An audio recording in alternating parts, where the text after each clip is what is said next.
গত 3-4 দিন ধরে ব্যস্ত ছিলাম আর ভালোও ছিলাম না, তাই কোনো ব্লগ করিনি। কিন্তু আজকে সকালবেলা একটা খুব সুন্দর জিনিস বারান্দায় দেখতে পেয়েছি, তোমাদেরকেও দেখাই। এটার জন্যই আমি ক্যামেরাটা অন করলাম। বেশ কিছুদিন আগে একটা জিনিস হয়েছিল, সেটা তোমাদের সাথে শেয়ার করা হয়নি, কিন্তু আজকে দুটোই তোমাদের সাথে শেয়ার করি।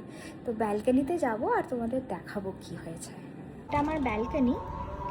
অনেক প্রায় 1.5 মাস হয়ে গেল এই যে আমার যখন বৃষ্টি হয়েছিল আবুধাবিতে, তখন না এই টেবিলগুলো আমরা উঠিয়ে দিয়েছিলাম। আর তার কিছুদিন পরেই এই দেখো এখানে মৌমাছিতে বাসা করেছে, দেখছো? এটা প্রায় অনেক দিন হয়ে গেল। তারপর থেকে এখানটায় কুড়াদানি হয়ে গেছে, কিছু করতেও পারছি না, ভাঙতেও পারছি না। অনেকেই বললো যে ধোঁয়া দিয়ে ভেঙে দিতে, কিন্তু আমার ইচ্ছা ছিল না, তাই জন্য আমি ভাঙিনি। যে ঠিক আছে থাক, নিজে নিজে যখন ডিজলভ হবে তখন। আর আজকে আরেকটা জিনিস হয়েছে, সেটাও তোমাদের দেখাই।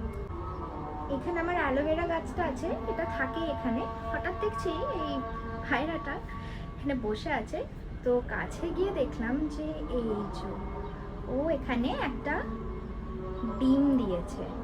এবার আমি বুঝতেই পারিনি যে ও এখানে এসে বসছে মানে যে ডিম দেবে। যুগলে এসে বসতো, কিন্তু বুঝতে পারিনি। কিন্তু রানা বলছিল যে মনে হয় প্রেগনেন্ট, মনে হয় প্রেগনেন্ট, কিন্তু ও যে এখানে মাটিতে এসে ডিম দেবে। ডিমটা দেখো ক্যামেরায় কত বড় লাগছে, কিন্তু ডিমটা একদমই ছোট্ট। এখন আমি না ওকে সরাতে পারছি না কিছু করতে পারছি, কেননা আমি তো পারবোই না সরিয়ে দিতে, ডিমটাকে নষ্ট করতে। হয়তো একটা প্রাণ জন্মাবে। অনেকে বলে যে পায়রার বাসা হওয়া খারাপ, মৌমাছির বাসা হওয়া খারাপ, আর অনেকে এটাও বলে যে ভালো। তো তোমরা বলো তো, তোমরা কি মানো, ভালো না খারাপ?